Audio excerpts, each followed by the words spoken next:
Years ago, a man came to me in desperation. His face was drawn, his shoulders slumped with the weight of defeat. He sat across from me and said, "Neville, I work hard. I work harder than most men I know. I save what little I have. I am careful with every penny. But no matter what I do, money slips through my fingers like water. It is as though there is a hole in my pocket and everything drains away before I can grasp it." I asked him one simple question. What do you say to yourself about money when you are alone? What conversations do you have in your mind about your finances? He looked confused at first, as though this was an irrelevant question. Then he paused. He became thoughtful, and slowly the truth began to emerge. He admitted, "Every morning on my way to work, I rehearse conversations with my creditors. I argue with them in my mind. I defend myself. I explain why I cannot pay. I justify my situation, and when I see something I want, I immediately tell myself I cannot afford it. I speak to money as though it is my enemy, as though it has abandoned me, as though I am forever separated from it." I looked at him and said, "My friend, you are speaking money away from you. Every word you say inwardly is a command. Every mental conversation is a prayer. And you have been praying for poverty. You have been commanding lack to be your experience. The world you see is nothing but your inner speech made visible. Your empty wallet is simply the echo of your inner conversations." He stared at me, stunned. No one had ever told him this before. Within 3 weeks of changing his inner speech, of speaking to money as though it already filled his hands, as though he were already the prosperous man he desired to be, his circumstances transformed. Not by magic, not by luck, by law. The immutable law of inner talking made manifest. Money that had seemed to avoid him suddenly appeared. Opportunities opened. Debts were forgiven. His entire financial situation reversed itself because he reversed his inner speech. You are here tonight because something deep within you knows that the old ways do not work. You have tried harder than you ever thought possible. You have saved more carefully, denied yourself pleasures, worked longer hours, done everything the world told you to do, and still, money feels elusive. It seems to come and go like the tide, never staying, never building, never providing the security and freedom you long for. You look at others who seem to have wealth so easily, and you wonder, what is wrong with me? Why does money avoid me? Why do I struggle when others prosper? Let me tell you what no one else will tell you, what the world will never teach you because the world does not understand it. Money is not the problem. Money has never been the problem. Your concept of money is the problem. Your relationship with money, conducted entirely in your imagination through your inner speech, is what determines whether money flows to you or away from you. Money, like every other phenomenon in this world, like every condition and circumstance you experience, is a manifestation of consciousness. It does not exist independently of you. It is not something separate from you that you must chase or capture or earn through suffering. It exists as an outpicturing, as an externalization of what you inwardly consent to and assume about yourself in relation to wealth. If you assume you are poor, if that is your deep inner conviction, then the world will reflect that back to you in 1,000 forms. You will see lack everywhere. Opportunities will close before you. Expenses will multiply. Money will seem to slip away no matter how carefully you try to hold it. But if you assume you are wealthy, not in some distant future when conditions change, not after you get that promotion or that inheritance or that lucky break, but now, in this very moment, in your consciousness right now, money will rush to meet you. It must. It has no choice. Because money is not governed by external laws. It is governed by the law of consciousness. And consciousness is yours to direct.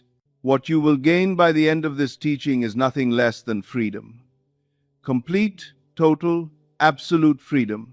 Freedom from the tyranny of external conditions. freedom from the belief that your financial destiny is controlled by forces outside yourself. You will stop believing that money comes from out there, from the economy with all its fluctuations and uncertainties, from luck that favors some and ignores others, from other people's approval or the whims of employers or the state of the stock market. You will understand, with a clarity that transforms everything, that money is an inner state made visible in outer form. You will discover the power of inner speech, and this discovery alone will revolutionize your life. You will learn that every mental conversation you conduct with money, every silent word you speak about your finances, every thought you entertain about wealth or poverty is a command going forth into the creative medium of consciousness. You will learn to make your inner talking match your desire fulfilled, to speak from the end rather than toward it, to occupy the consciousness of wealth rather than beg for its arrival. You will understand the secret of assumption, the cornerstone of all creation. You will see that assumption, when persisted in, when held with feeling and conviction, hardens into fact as surely as water crystallizes into ice. You do not need to know how money will come. You do not need to figure out the path or manipulate the circumstances or control the events. You need only to assume it is already yours, to take that assumption into your very being and speak from that state. The how will unfold by itself through ways you cannot now imagine. You will master the art of living in the end, which is the greatest art there is. You will no longer beg the universe for what you want. You will no longer plead with God or fate or circumstances. You will no longer justify your desire or defend your right to wealth. You will simply occupy the consciousness of a wealthy person now, in this present moment, and you will let the entire world, with all its people and events and opportunities, rearrange itself to confirm your inner conviction. This is not arrogance. This is understanding. This is knowing the law. I am not a theorist sitting in an ivory tower speculating about these principles. I am not a philosopher who has merely read about these truths in ancient books. I am a mystic who has tested this law in the crucible of my own life, who has lived it, breathed it, proven it again and again in circumstances both great and small. I myself have known poverty. I have stood in line for relief during the hardest times. I have felt the sting of empty pockets and closed doors, and the humiliation of not being able to provide. And I have discovered, through direct experience, that poverty is not a condition imposed from without. It is a state of consciousness maintained from within. I have seen the destitute become prosperous, not through hard labor alone, but through a change in consciousness. I have seen the hopeless become radiant, not through changed circumstances, but through changed assumptions. I have taught these principles to thousands upon thousands of people across decades of lecturing, and I have received letter after letter, story after story, testimony after testimony, of people whose lives were transformed simply by changing their inner speech and speaking to their desire as though it were already fulfilled. This is not theory. This is documented, repeatable, demonstrable law. Now, let me clear away the misconceptions that keep people in bondage. The world has taught you that money requires sacrifice and suffering, that you must give up your health, your time with family, your peace of mind to acquire wealth. This is a lie. Money does not require sacrifice in that sense. The only sacrifice required is the sacrifice of your old concept of yourself. You must be willing to give up the identity of being poor, of being limited, of being someone to whom money does not come easily. This is the only sacrifice God asks of you. The world has taught you that you must deserve wealth, that you must earn it through moral superiority or endless labor or proving yourself worthy. But I tell you, you do not need to deserve wealth any more than you need to deserve the air you breathe. Wealth is your birthright as a child of God, as consciousness itself. You need only to assume it, to claim it, to take it as already yours. The feeling that you do not deserve it is itself the barrier. Drop that feeling, and wealth rushes in. The world has taught you that effort is everything, that if you just work hard enough, long enough, sacrifice enough, money will come. But I tell you, effort without the right inner speech is wasted effort. You can work yourself to exhaustion and remain poor if your inner talking speaks poverty. But right inner speech makes even small efforts miraculous. It causes opportunities to appear, doors to open, help to arrive from unexpected sources. Effort is important, but it is the handmaiden of consciousness, not its master. This teaching is not about tricks or techniques. It is about transformation. By the end of this, you will know how to speak to money as the Master speaks, from within, where all creation begins. Now let me tell you about a man who came to me in December of 1950. This story will illustrate everything I have been teaching you. It will show you the power of assumption in action. He was a bank executive, middle-aged, somewhere in his 40s, competent at his work, respected by his colleagues, but utterly trapped in his position. His superiors at the bank had told him plainly, with no room for misinterpretation, that no advancement was possible for him. They had said the words that crush a man's spirit. If he wanted more, if he desired a higher position or greater income, he should look elsewhere. They made it clear he had reached his ceiling. His children needed education. They were at the age where good preparatory schools and colleges were becoming necessary, and these things cost money he did not have.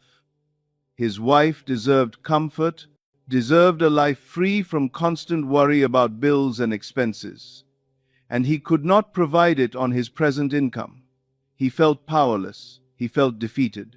He felt like a failure as a man, as a father, as a provider. When he sat before me in my living room that December afternoon, I could see all of this written on his face. The weight of his resignation hung on him like a heavy coat. He began to tell me his story, his voice low, almost apologetic. He explained how he had worked at this bank for years, how he had been loyal, diligent, responsible. He had done everything right according to the world's standards. And yet here he was, trapped, with no way forward. His superiors had made their decision, and there was nothing he could do about it. He had even gone to them, mustered his courage, and asked directly about his future, about the possibility of advancement, and they had shut him down completely. They told him, quite frankly, that any major improvement was impossible. They even intimated that if he was dissatisfied, he could seek another job elsewhere. The coldness of it had wounded him deeply. I listened to all of this, and then I said to him, "You are not powerless. You only believe you are powerless, and that belief is creating your experience. You are speaking powerless every single day. Every day on your way to work, you rehearse conversations of defeat in your mind. You argue with your employers. You defend yourself. You justify your frustration. You tell yourself a story of limitation, and the world, being nothing but your consciousness, pushed out, reflects that story back to you in the form of their refusal, their coldness, their rejection." He looked at me, confused. He said, "But Neville, they actually said these things to me. They actually told me I cannot advance. How is that my imagination?" And I replied, "They said those things because they must say those things. They are playing the role you have assigned them in your consciousness. You have assumed you are a man without prospects, without power, without a future, and they are simply confirming your assumption. Change your assumption and they will change their behavior. Or better yet, new people will enter your life who will give you what the old people could not, because they will be responding to your new assumption." He was skeptical but desperate enough to listen. So I gave him this instruction, and I want you to hear it carefully because this is the technique that changed his life.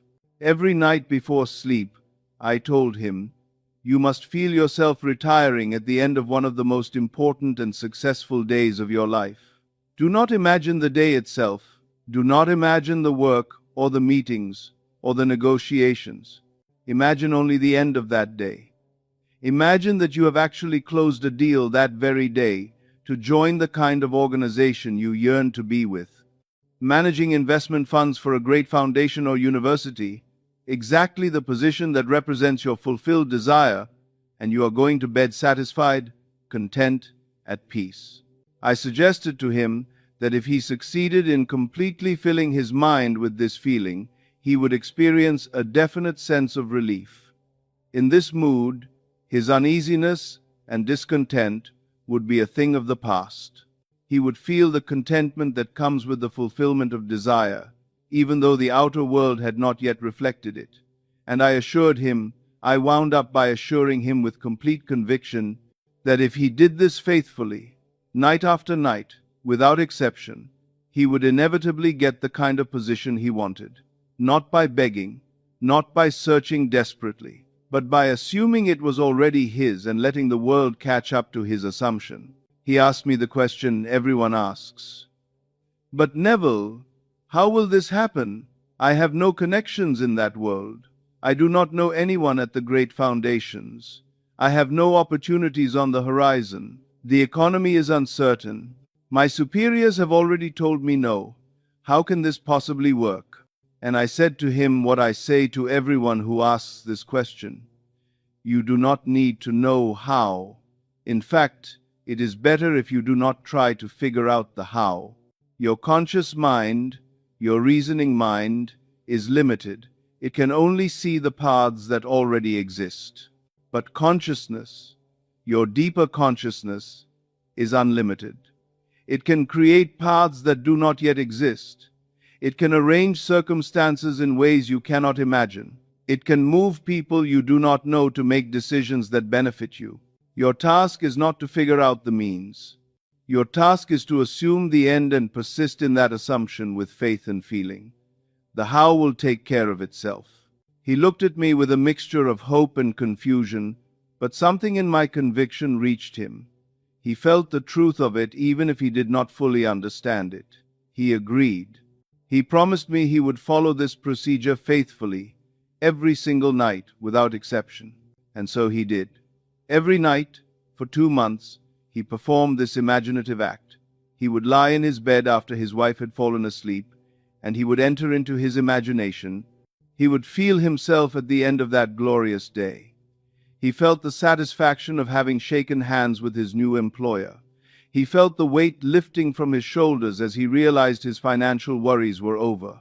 He heard congratulations in his mind from colleagues, from his wife, from his children. He saw his wife's face glowing with joy and pride. He felt the deep contentment of a man who had achieved his heart's desire.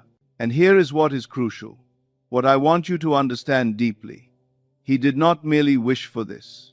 He did not merely hope for it. He assumed it. He took it for granted that it was already his.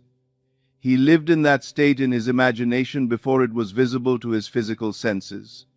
And because he lived in it, his inner speech began to change. When he thought of his future, he no longer thought from the premise of limitation. He thought from the premise of success. He no longer spoke to himself as a man trapped in a dead-end job. He spoke to himself as a man whose future was secure, whose desires were fulfilled, whose life was expanding. The weeks passed. December became January. January became February. And then, in early February, exactly 2 months after he began this practice, something happened that appeared to him as a miracle, but was actually law in operation. A director from one of the wealthiest foundations in the world, a man he had never met, a man he did not know existed, called him on the telephone, out of nowhere, as men say. But nothing comes out of nowhere. Everything comes from within. This director had somehow heard of him, had somehow been led to him, had somehow been moved to reach out to him.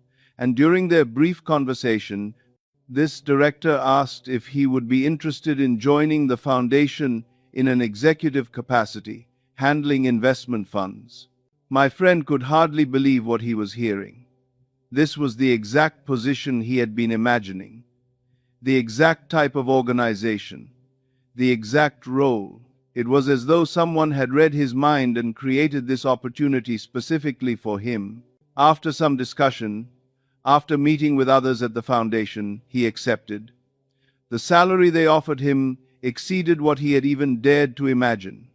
It was not just more than his current income. It was substantially more.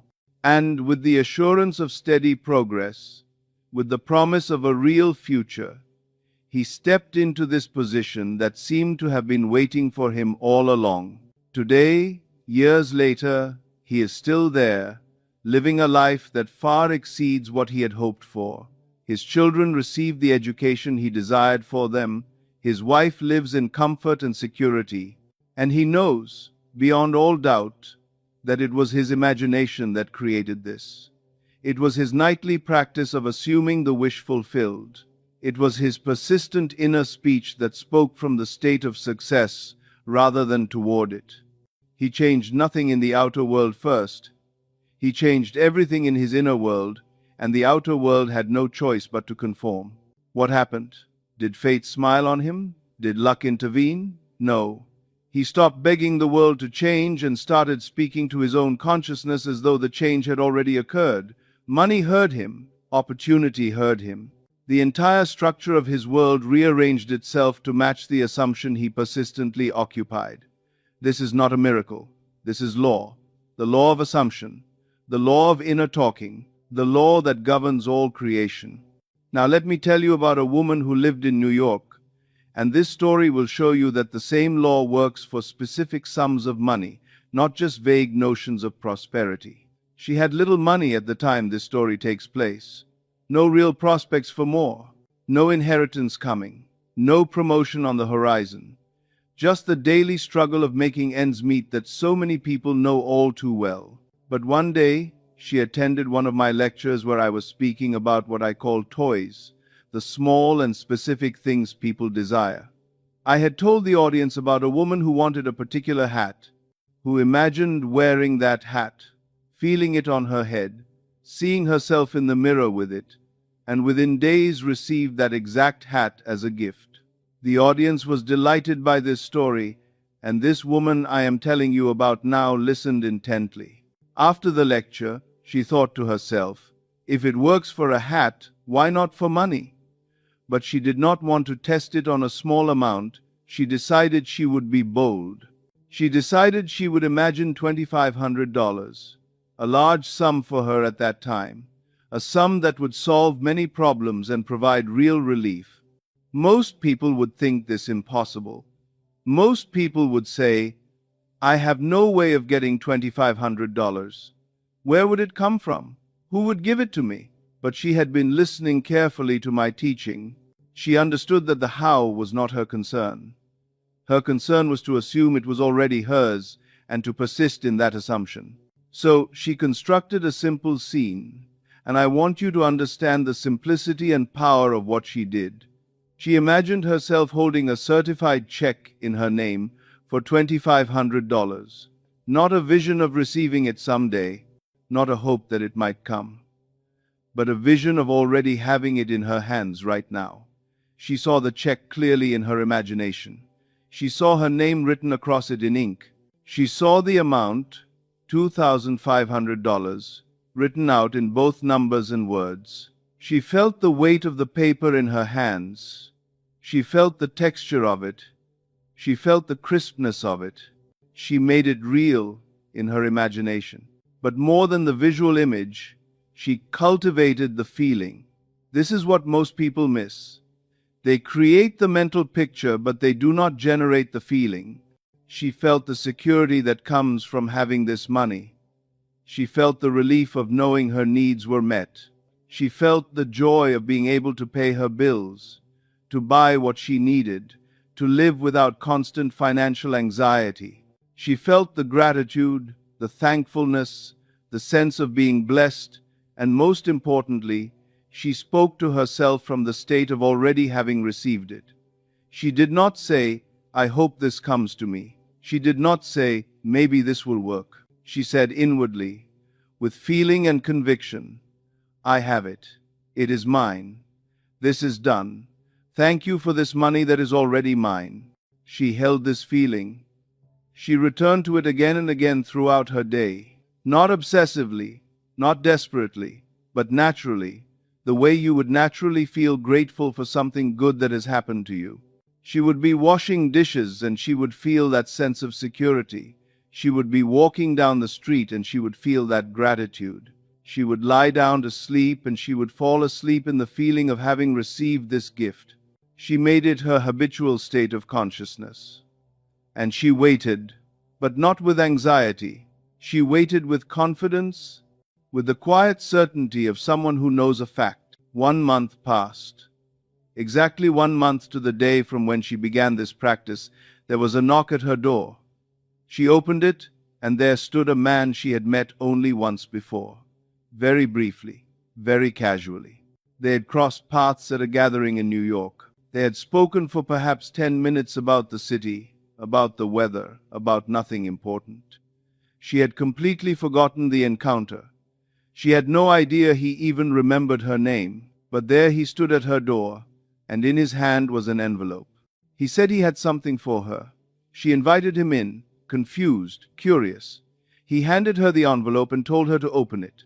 Inside was a certified check in her name for $2,500, the exact amount, the exact form. She stared at it, and for a moment she could not speak. It was exactly as she had imagined it. Every detail matched. She looked up at him and asked, "Why? Why are you giving me this money?" And he explained that he had an old friend, a man she herself had known many years ago but had completely lost touch with, had not seen or heard from in over 2 decades. This old friend had become extremely wealthy in those intervening years. His business had flourished, his investments had multiplied, he had more money than he needed, and recently, this wealthy friend had been thinking about his past, about the people he had known, about those who had been kind to him in earlier days. Her name had come to his mind. He remembered her fondly, and for reasons he could not fully explain, for reasons that seemed to come from nowhere, he felt moved to share a portion of his wealth with her.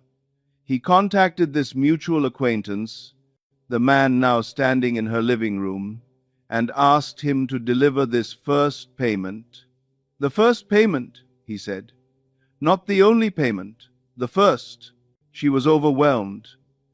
This was not possible by the world's logic. She had done nothing to earn this money. She had not asked this wealthy friend for help. She had not even known he was wealthy. She had not manipulated or schemed or worked for this. It had simply appeared, as though by magic, exactly as she had imagined it. But it was not magic. It was law. It was the law of assumption in perfect operation. But the story does not end there, and this is what I want you to understand. For the next 2 years, she received monthly checks from the office of this friend's attorney. Not small checks, generous checks. Checks so large they covered not only her necessities but her desires. She bought a beautiful car, something she had always wanted but thought impossible. She moved into a spacious apartment with high ceilings and large windows, filled with light. She bought beautiful clothes, elegant things that made her feel wealthy and attractive. She went to fine restaurants. She traveled. She experienced freedom, true financial freedom, for the first time in her adult life. And at the end of those 2 years, she received a letter and legal papers to sign. These papers provided for the continuation of this monthly income for the rest of her natural life. Her wealthy friend had set up a trust, an irrevocable arrangement that would pay her every month until she died. She was set, she was secure, she would never have to worry about money again. And when she sat down and thought about what had happened, when she traced it all back to its origin, she knew with absolute certainty that it was her imagination that had done it. It was her persistent assumption. It was her feeling of already having the money that created the channels through which it could flow to her. She did not chase this money. She did not beg for it. She did not even know where it would come from. She simply assumed in her imagination that wealth was flowing to her, and she persisted in that assumption with feeling. And the world, obedient to consciousness, obedient to inner speech, brought it forth. The man who delivered the check, the old friend who sent it, the attorney who continued the payments, all of them were instruments, players in the drama, but they were not the cause. The cause was her assumption. The cause was her inner speech. The cause was her refusal to accept poverty as her reality when she could just as easily accept wealth. This is what I mean when I say money can hear you. It does not hear with ears. It hears with the only sense that matters, the sense of imagination. When you speak to money from the state of lack, it responds with lack. When you speak to money from the state of possession, it responds with possession.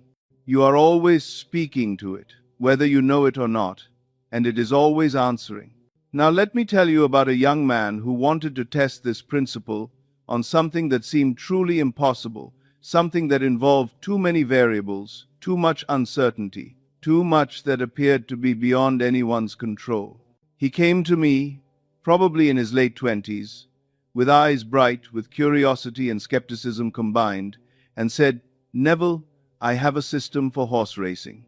It is a mathematical progression, a series of calculated bets that build upon each other. But it requires very precise winnings at each stage and sufficient starting capital. I want to see if this law of assumption can work even in something as chaotic and unpredictable as horse racing. I want to see if consciousness really does arrange all things, even the outcome of races involving animals and jockeys and weather and 1,000 variables I cannot control." I looked at him and said, "There is nothing unpredictable to consciousness. There is no such thing as chance when you understand that consciousness is the only reality and that consciousness arranges everything. If you assume the end with sufficient feeling and persistence, the means will appear, no matter how impossible they seem to the rational mind. The horses will run the way they need to run. The jockeys will make the decisions they need to make. The officials will rule the way they need to rule. Everything will move in perfect harmony to produce the result you have assumed. But you must not concern yourself with controlling the details. You must assume the end and let consciousness arrange the means." He was energized by this. He was ready to put it to the test. So he began to imagine, and I want you to understand the specificity and clarity of what he did, because this is important. He did not imagine the horses winning. He did not imagine the races themselves. He did not try to visualize each race, each bet, each outcome. That would have been trying to control the means, and that is not how this law works. Instead, he imagined only the end, only the final result of his entire system playing out successfully. He saw himself sitting at his desk at home with 12 piles of money spread before him on the surface. He counted each pile in his imagination with great care and deliberate attention to detail. 11 of the piles contained exactly $1,000 each. He saw the bills, felt them, counted them, 1,000, 2,000, 3,000, and so on, up to $11,000. And then the 12th pile contained $533. He saw this precisely. He did not imagine approximately this amount or around this amount. He saw $533 exactly. But he did not stop there. He also imagined his bank statements. He saw himself going to 2 different banks where he kept accounts. In the first bank, he saw himself standing at the teller's window, asking to see his statement, and the teller handing it to him with a smile. He looked at the balance and saw $10,000 clearly printed. He felt the satisfaction of seeing that number. He felt secure. Then he went to the second bank in his imagination and repeated the process. There he saw a balance of $15,000. He did all this arithmetic in his imagination. 11,000 in cash on his desk, plus the 533, plus 10,000 in one bank, plus 15,000 in the other bank. The total was $36,533. That was his target. That was the end he was assuming. That was his wish fulfilled. Every morning when he woke, before he even got out of bed, he would lie there and enact this scene. Every afternoon, perhaps during a break from work, he would close his eyes and enact it again. Every night before falling asleep, he would enact it once more. He did this for less than 1 month, but he did it with complete fidelity. He did not skip days. He did not do it half-heartedly. He made it real in his imagination. He felt the texture of the bills in his hands as he counted them. He heard himself counting 1, 2, 3. He felt the satisfaction, the certainty, the joy of having this money. He lived in that state of consciousness as though it were already an accomplished fact. He did not hope it would happen. He did not wish for it. He assumed it had already happened, and he was simply remembering it, reliving it, enjoying it in his imagination. Then, after less than a month of this daily practice, he went to the Caliente racetrack to test his system. He had his starting capital ready. He had his mathematical progression mapped out. He knew which races he wanted to bet on and how much he would wager at each stage based on his system. He sat down and carefully made out his tickets according to his plan. 6 tickets in total, representing 6 different bets across multiple races. He filled them out with precision, checked them, and was satisfied. But then something strange happened, something he did not consciously intend to do. As he was making out these tickets, some impulse moved through him, and he found himself duplicating 6 more tickets exactly like the 6 he had just completed. He did not know why. It seemed almost like a mistake, like an absent-minded action. He had not planned to make duplicate bets, but there he was, filling out 6 more identical tickets. And then, even stranger, when he was duplicating these tickets, he made what appeared to be another mistake. He copied 2 of the winning tickets twice. So now he had 2 tickets that were completely identical, both betting on the same horse in the same race in the same way. He looked at what he had done and felt momentarily confused. Had he made an error? Should he tear up these extra tickets?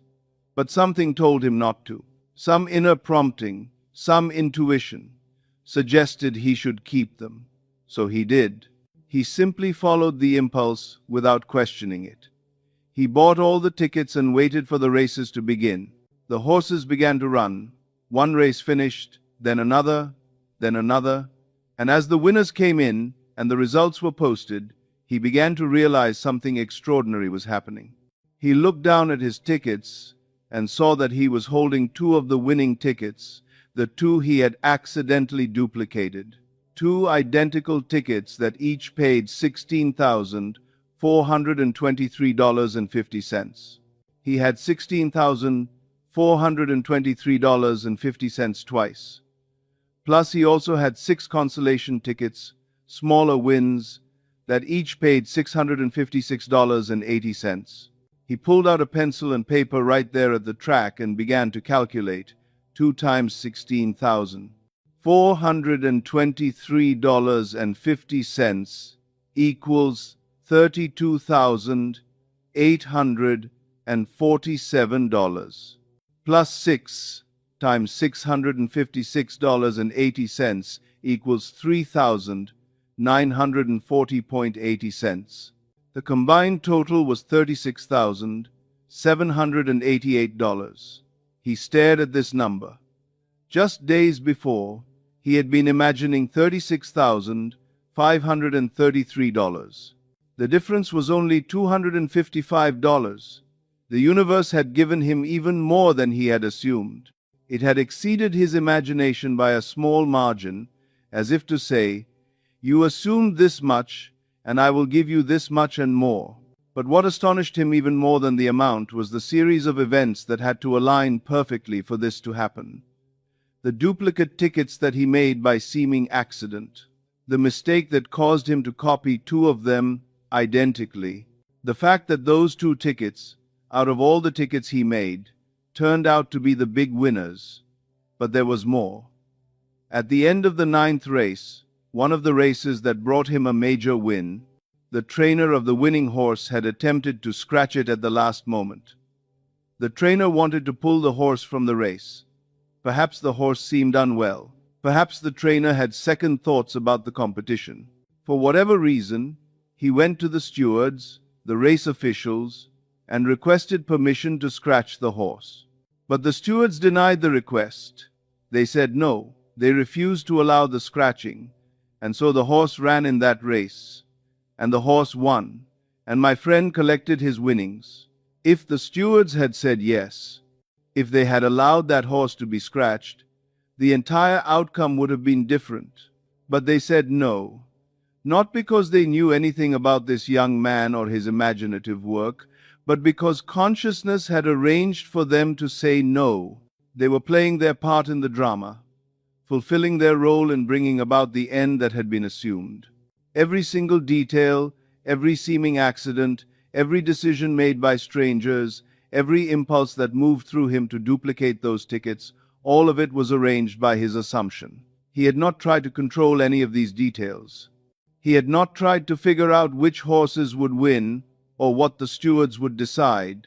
He had simply assumed the end, the final result of having $36,000, and consciousness had taken care of everything else. The duplicate tickets, the winning horses, the steward's decision, the exact amounts that added up to almost precisely what he had imagined, it was all orchestrated, all synchronized, all brought into being by the power of his persistent assumption. This is the subtlety of the law, and I want you to feel the power of it. You do not need to control the details. You do not need to micromanage the universe. You do not need to figure out how your desire will be fulfilled. You need only to assume the end, to live in the feeling of the wish fulfilled, and to persist in it with faith. And the entire world, including the decisions of strangers, including circumstances that seem completely unrelated to you, including events you do not even witness, will move in perfect coordination to bring about what you have assumed in consciousness. Money does not come from the horses.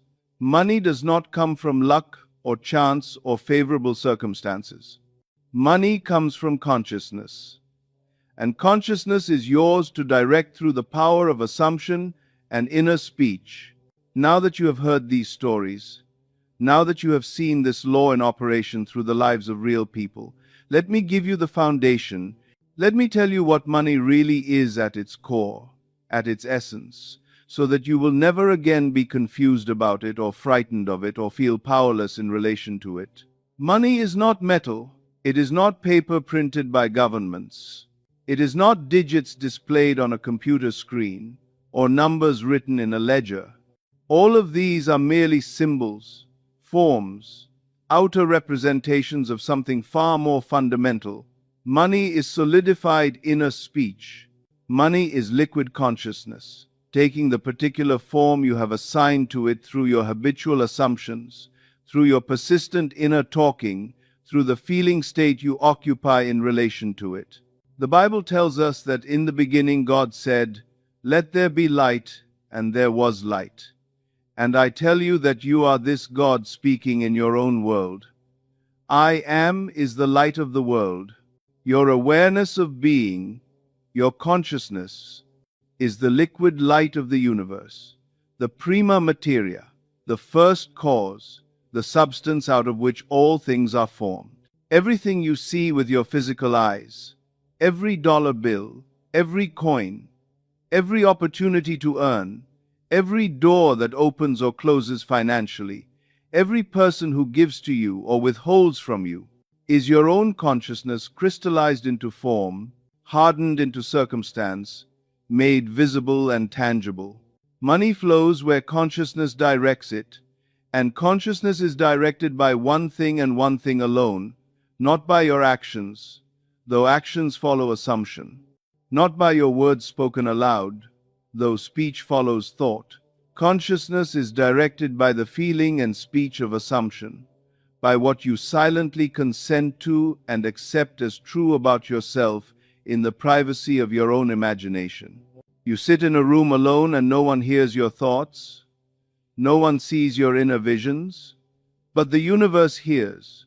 Consciousness hears, and it begins immediately to rearrange itself to match what you are assuming, what you are feeling, what you are inwardly saying about yourself and your relationship to money. You do not attract money as though you and money are two separate things that must somehow find each other. This is a misunderstanding of the law. You do not manifest money as though you are here and money is somewhere else and you must bring it from there to here. This too is a misunderstanding. You are money, taking form according to your concept of yourself. When you assume you are wealthy, when you feel wealthy, when you speak to yourself as a wealthy person speaks, money appears because you have become in consciousness what money represents. You have identified with abundance. You have taken on the state of prosperity. And that state, because consciousness is the only reality, must externalize itself.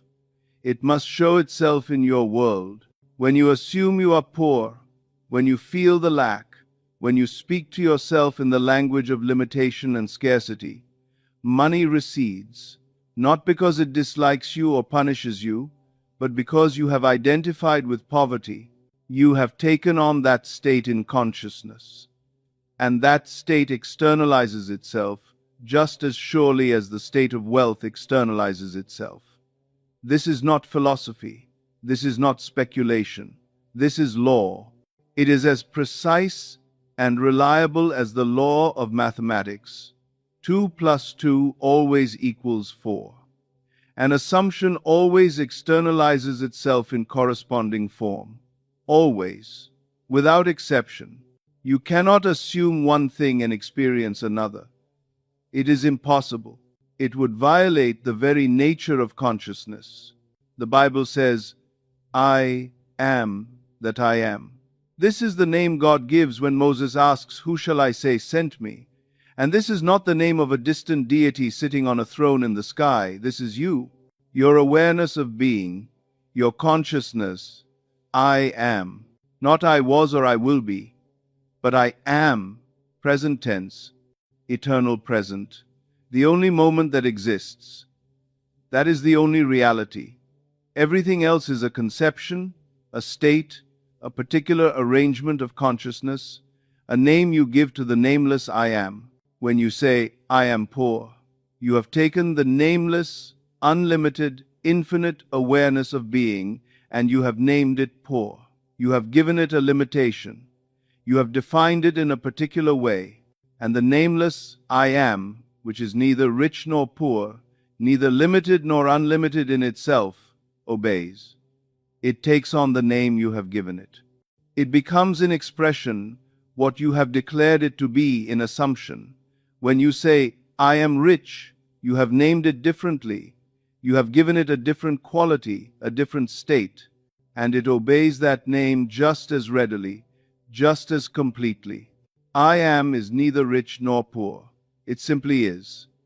But whatever you attach to I am, whatever you declare after those two words, becomes your experience in the world of manifestation. Now let me tell you about the power of your inner speech. In the beginning was the Word, and the Word was with God, and the Word was God. This is not ancient history. This is you. Right now, your inner speech, the silent conversations you conduct with yourself, is your creative word. It is God speaking. The world is not shaped by your actions. It is shaped by the inner speech that precedes all action. What are you saying to yourself about money? When you look at your bank account, what words form in your mind? When you see a bill, what conversation do you have with yourself? If you say inwardly, I do not have enough, money hears. If you say, I am always behind, money hears, and it obeys. Not because it is cruel, but because it is law. Your inner speech is perpetually written all around you in happenings. Look at your life. Look at your financial situation. It is nothing but your habitual inner talking made visible. If you do not like what you see, do not blame the world. Do not blame the economy. Do not blame your employer or your circumstances. Blame your inner speech, because that is the only cause. To change your relationship with money, you must change your inner speech. You must speak to yourself as though you already possess what you desire. Make your inner talking match your fulfilled desire. What you desire to have without, you must hear within. If you want to hear others say, "You are so prosperous," you must first say it to yourself. If you want to see abundance in your bank account, you must first see it in your imagination and speak to it as present fact. This is not pretending. This is commanding. This is the creative act itself. Most people spend their entire lives in unconscious inner talking. They walk down the street conducting mental arguments. They lie in bed at night rehearsing conversations of complaint. They go to work imagining failure. They look at their bank statement and inwardly groan. And then they wonder why their life is hard. They do not realize they are the author of every word of it. But you, if you listen to this teaching, you will become conscious. You will observe your inner talking. You will catch yourself in the act of speaking poverty, and you will change the script. And when you do, money must respond. It has no choice. Now let me tell you the secret that unlocks everything. You cannot speak to money as a beggar. Beggars do not command, they plead, and money does not respond to pleading. It responds to assumption. Assumption is the key. To assume means to take for granted, to take as true without proof. When you assume you are wealthy, you stop trying to get wealth. You stop hoping for it, wishing for it, chasing it. You simply are it. And from that state, you speak. This is why affirmations fail.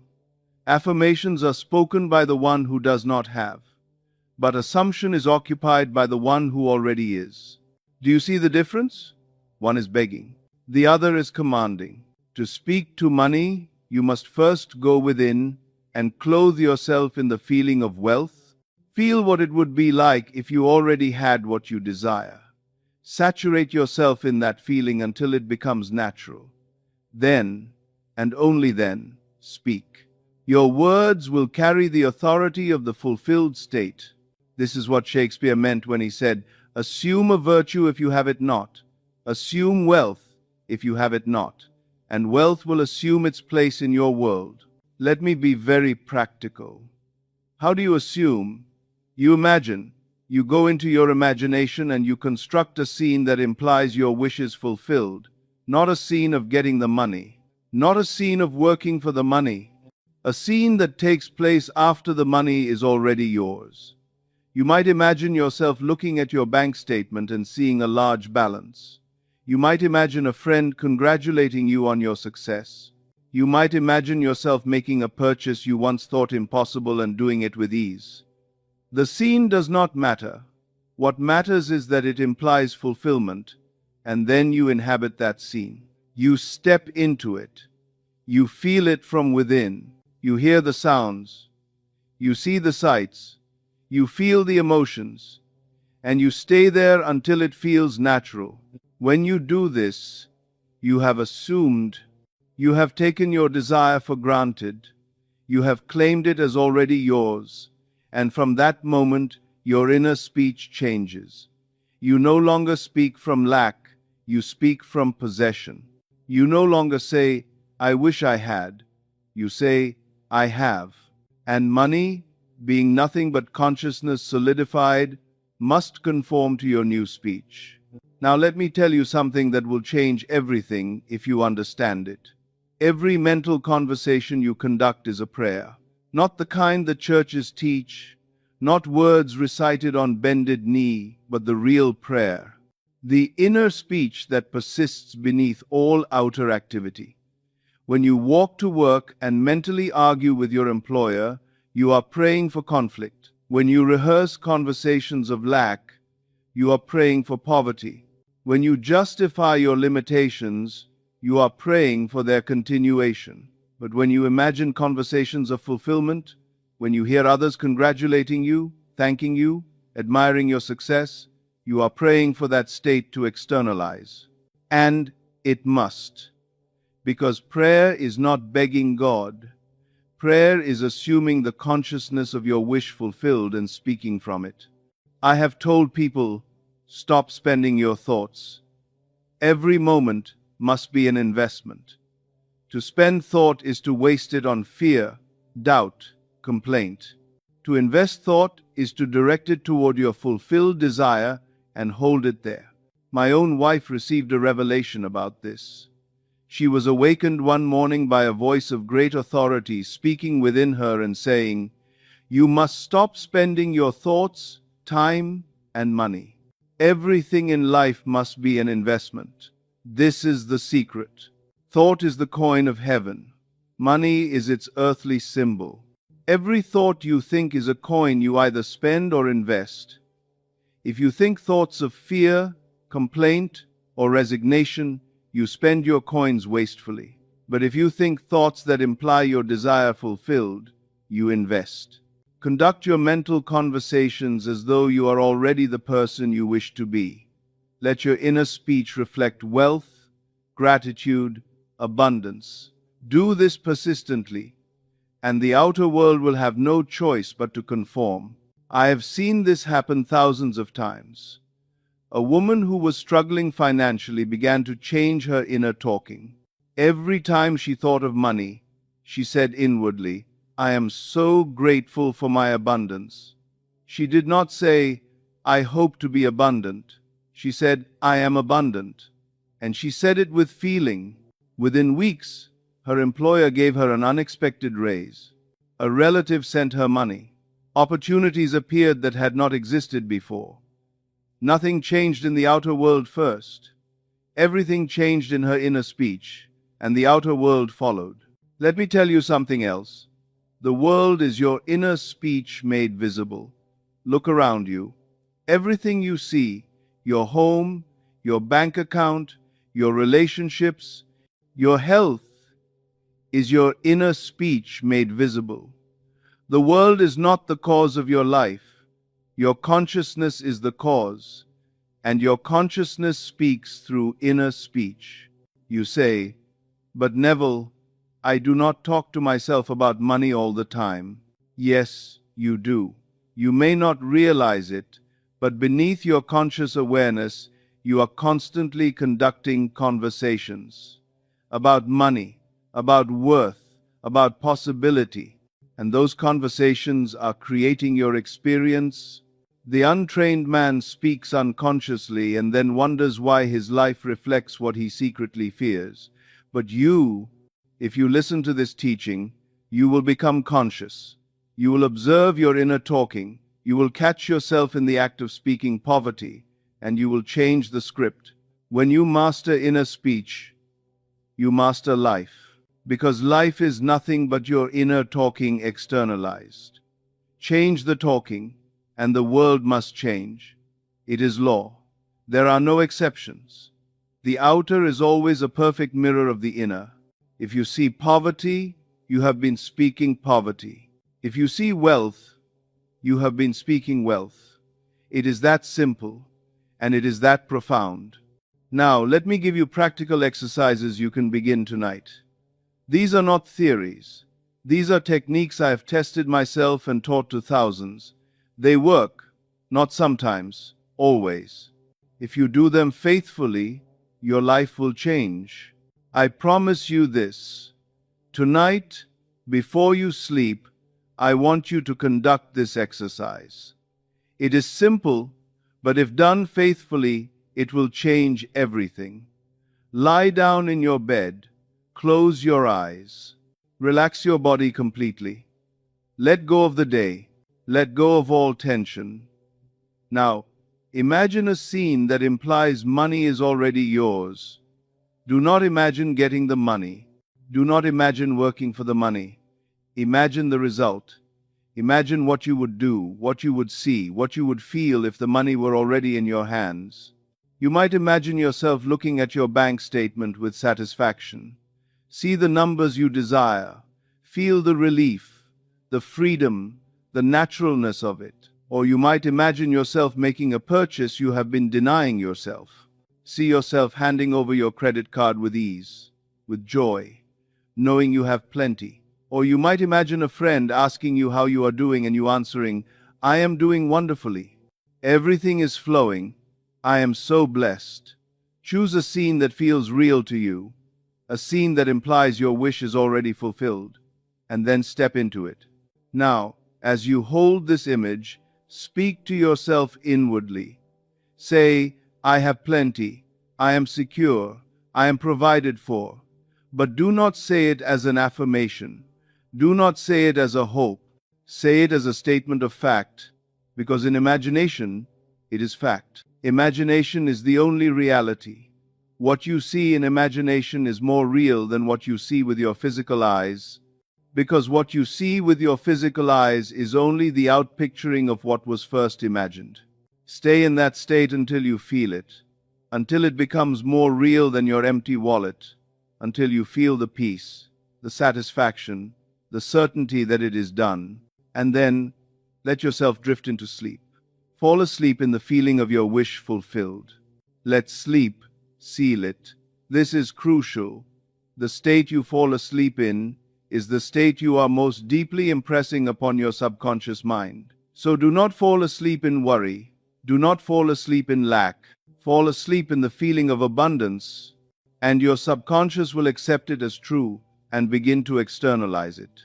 Do this every night, without fail. Within days, you will notice money beginning to respond.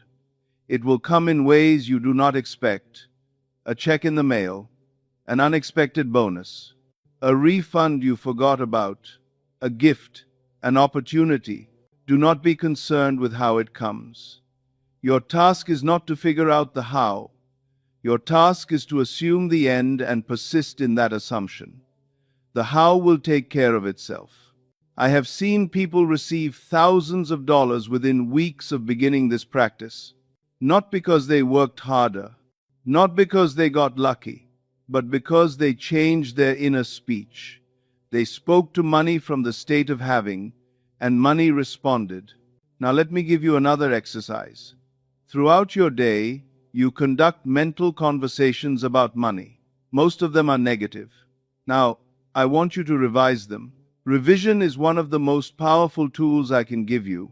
It is the pruning shears that cut away the old pattern and plant the new. Every time you catch yourself thinking a negative thought about money, stop. Go back in your imagination. Revise. If you catch yourself thinking, "I cannot afford that," stop immediately. Do not let that thought stand. Go back and revise it. Imagine instead that you easily purchased it. See yourself buying it with joy. Feel the satisfaction of having it. Hear yourself saying, "I love being able to afford this." If you find yourself rehearsing an argument with a creditor, stop. Revise. Imagine instead that you paid them joyfully and they thanked you. Hear the conversation as it would be if your wish were fulfilled. Hear them say, "Thank you so much. We appreciate your business." And hear yourself say, "It is my pleasure." If you catch yourself looking at your bank account and groaning inwardly, stop, revise. Go back and imagine yourself looking at that same account and seeing abundance. See the numbers you desire. Feel the relief, the freedom. Do this every single time you catch a negative thought, and I promise you, within weeks, your habitual inner speech will change. You will have trained your consciousness to speak from wealth instead of lack. And when your inner speech changes, money must change with it. This is not positive thinking. This is not pretending. This is the deliberate use of imagination to rearrange your inner world. And when your inner world changes, your outer world must follow. It is law. Let me give you one more exercise. I call this the coin of heaven. Thought is the coin of heaven. Every thought is a coin you either spend or invest. From this moment forward, become conscious of where your thoughts are going. Are you spending them on worry, on complaint, on fear, or are you investing them in the assumption of wealth? This is not about positive thinking. This is about occupying the state of your wish fulfilled and refusing to invest your consciousness in anything less. Begin today. Every time a thought of lack arises, catch it. Do not condemn yourself. Do not fight it. Simply observe it and transform it. If you think, I do not have enough, immediately replace it with, I have plenty. If you think, I am always broke, immediately replace it with, money flows to me easily. If you think, I cannot pay this bill, immediately replace it with, I am so grateful I can pay this with ease. And when you replace these thoughts, do it with feeling. Do not just say the words. Feel them, believe them, know them as true. This is the art of investing thought. And remember, money is the earthly symbol of heavenly thought. Change your thought, and money must follow. I have seen this demonstrated again and again. A man was deeply in debt. He was consumed with worry. Every thought he had was a thought of lack. I told him to stop spending his thoughts and start investing them. I told him to catch every negative thought and replace it with its opposite. He did this faithfully. He would catch himself thinking, I will never get out of debt, and he would immediately say inwardly, I am debt-free. I am prosperous. He did not believe it at first, but he persisted, and within 2 months, he received an inheritance from a distant relative he had not seen in years. The amount was enough to pay off every debt and leave him with surplus. He came to me in tears and said, Neville, it worked. I said, of course it worked. It is law. Now let me bring this all together.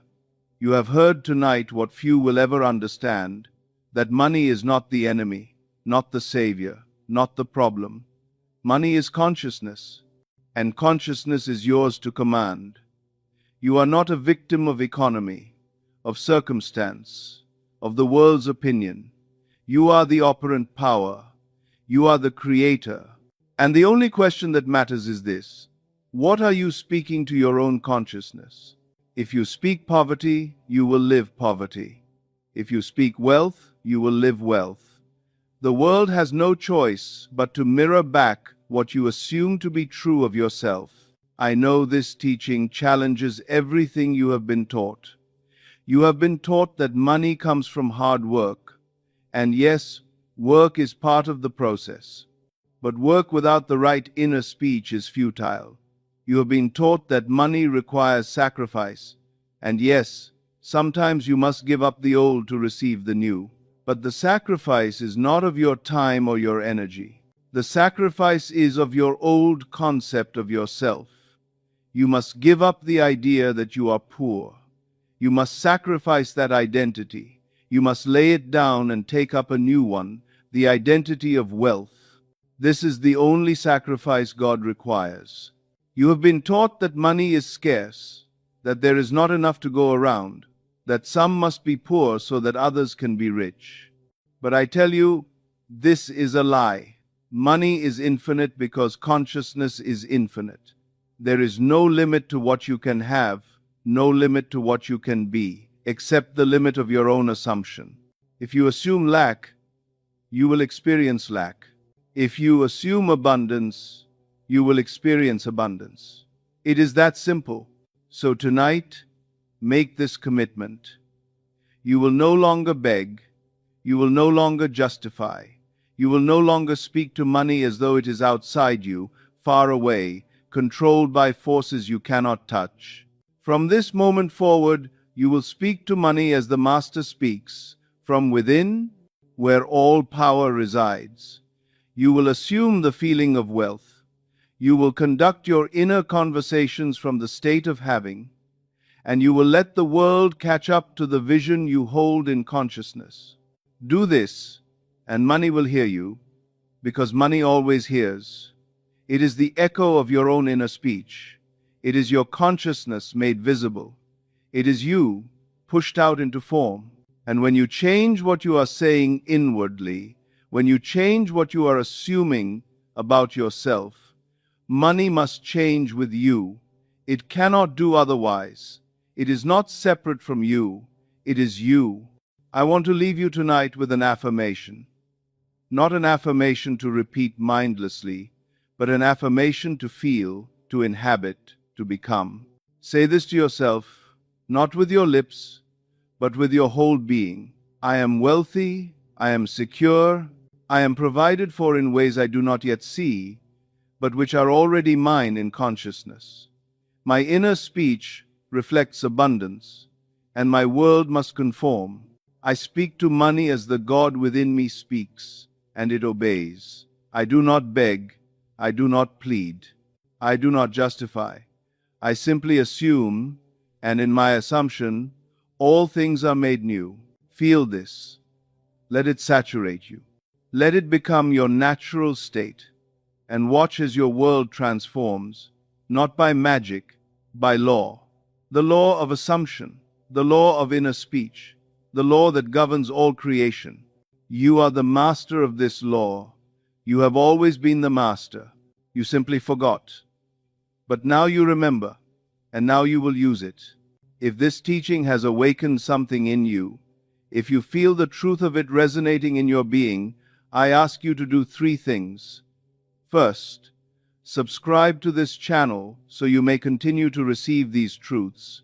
There is so much more I have to share with you, so many more mysteries to unveil, so many more techniques to teach. Do not let this be the last time you hear this message. Make it the first of many. Second, like this video if it has touched you.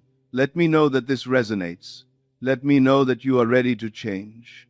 And third, in the comments below, tell me, what will you begin speaking to your consciousness tonight? What conversation will you change? What assumption will you take on? Share your commitment. Let us build a community of those who create from within, who know the truth, who live by this law. Remember, the power is yours. It always has been. You are not powerless. You are not a victim. You are the creator of your world, and your world begins with your inner speech. Change your speech, and you change everything. Speak to money as though it can hear you, because it can. It hears every word you say inwardly, and it responds. Not sometimes, not maybe, always. This is the promise. This is the law. This is the truth that will set you free. Go now and use this knowledge. Do not let it remain as information. Let it become transformation. Practice the exercises. Observe your inner talking. Assume your wealth. Persist in your assumption. And watch as the world bows to your inner conviction. Money will come. Opportunity will come. Freedom will come. Not because you begged for it. Not because you worked yourself to exhaustion. But because you spoke it into being from within. Because you assumed it, because you lived in the end, because you became, in consciousness, what you desired to be in fact. This is the end of the teaching, but it is the beginning of your new life, the beginning of your mastery, the beginning of your wealth. Go forth and create. The kingdom of heaven is within you, and all the riches of heaven are yours to claim. Speak the word, and let it be done. I am with you in this journey. We are all one consciousness, exploring itself, creating itself, becoming itself. And you are God in human form, awakening to your power. Use it wisely, use it boldly, use it now. The time is not tomorrow, the time is this moment. Speak to your money like it can hear you, because it can. And it is listening right now. Let me give you one final powerful technique before we close. This is what I call speaking to money directly, and it combines everything we have learned tonight. Find a quiet moment, perhaps before sleep or early in the morning when the world is still. Close your eyes and imagine money as a living presence, not as an enemy or a distant thing, but as an intimate part of your own consciousness. Now speak to it, not aloud, but inwardly. Say, money, you are mine. You flow to me easily and constantly. You are my friend, my ally, my faithful servant. I do not chase you. I do not beg for you. I simply assume you, and you come. I speak to you now from the consciousness of already possessing you abundantly, and you respond by manifesting in my world in expected and unexpected ways. You are not separate from me. You are me, taking form, and I am wealthy. I am secure. I am provided for beyond my wildest dreams. Feel this as you speak it. Feel the relationship changing. Feel yourself as the master and money as the obedient servant. This is not arrogance. This is understanding the law. You are consciousness. Money is consciousness taking form. You direct it. It obeys. Practice this daily and watch your relationship with money transform at the deepest level. Now let me share with you some of the most common mistakes people make when trying to apply this law to money so that you can avoid them. The first mistake is trying to manifest money while still feeling poor. They perform the techniques mechanically, going through the motions, but their heart is not in it. Their feeling is still one of lack. They imagine wealth, but they feel poverty, and feeling is the secret. You must actually feel wealthy. You must saturate yourself in the feeling of abundance until it becomes more real to you than your current circumstances. If you are imagining wealth but feeling poor, you are working against yourself. The feeling always wins. So take time to cultivate the feeling. Do not rush the technique. Enter into it. Live it. Breathe it. Make it so real in feeling that your outer poverty seems like the illusion and your inner wealth seems like the only reality. The second mistake is looking for results too soon and in the wrong places. People imagine their desire fulfilled on Monday, and by Wednesday they are checking their bank account anxiously, looking for change. And when they see no change, they feel discouraged and they abandon the practice. But the law does not work on your timetable. It works on the timetable of consciousness. Sometimes manifestation is instant. Sometimes it takes weeks or months. The important thing is not how fast it comes, but how faithful you are to your assumption. Do not keep checking the outer world. That is like planting a seed and digging it up every day to see if it has sprouted. You will kill the plant. Plant your seed in consciousness through assumption and feeling, and then leave it alone. Trust it. Water it with continued assumption. But do not anxiously dig it up to inspect it. Let it grow in the dark of your subconscious until it is ready to break through into the light. The third mistake is trying to figure out how it will happen. People say, I have assumed wealth, but I do not see how it can possibly come to me. I have no rich relatives. I have no winning lottery ticket. I have no business opportunity. And because they do not see the how, they stop believing in the end. But I tell you again, the how is none of your business. The how is consciousness's business. Your business is only to assume the end and to persist in that assumption with feeling. Let consciousness arrange the means. It is infinitely more intelligent than your conscious mind. It can create paths you cannot imagine. It can move people you do not know. It can orchestrate circumstances that seem like miracles, but only if you do not interfere with your doubt and your need to control. The fourth mistake is talking about your desire to others before it has manifested. When you share your assumption with skeptical people, they pour their doubt into your consciousness. They tell you it is not possible. They remind you of all the reasons why it cannot happen. And if you are not firmly rooted in your conviction, their doubt will weaken you. It will dilute your assumption. So I advise you, keep your assumptions secret. Do not share them with those who do not understand this law. Work silently in your consciousness. Let the outer world be surprised by your results. There is great power in secrecy. As the Bible says, when you pray, go into your closet and shut the door. Pray to your Father in secret, and your Father who sees in secret will reward you openly. The fifth mistake is giving up after one attempt or a few attempts. I have met countless people who tried this law once or twice, did not see immediate results, and concluded it does not work. But learning to consciously create with your imagination is like learning any skill. It takes practice. It takes persistence. It takes faith. The first time you imagine something, you may not feel it strongly. Your assumption may be weak. Your doubt may be strong. But the more you practice, the better you become at it. The more you do it, the more natural it feels. The more faith you develop, the faster your results come. So do not give up after one try. Commit to this practice for at least 30 days. Make it a daily discipline. And I promise you, by the end of those 30 days, you will have seen enough results to convince you that this law is real and that it works. Now, as we close, I want to leave you with a vision of what is possible when you master this law. Imagine yourself 6 months from now, a year from now, living in complete financial freedom. Imagine waking up every morning without anxiety about money. Imagine checking your bank account and feeling joy at what you see. Imagine buying what you want without hesitation or guilt. Imagine being able to give generously to those you love and to causes you care about. Imagine traveling, experiencing, enjoying life without the constant burden of financial worry. This is not a fantasy. This is available to you. This is your birthright. And the only thing standing between you and this reality is your assumption. Change your assumption, persist in it, and this life is yours. You have everything you need to begin. You know the law.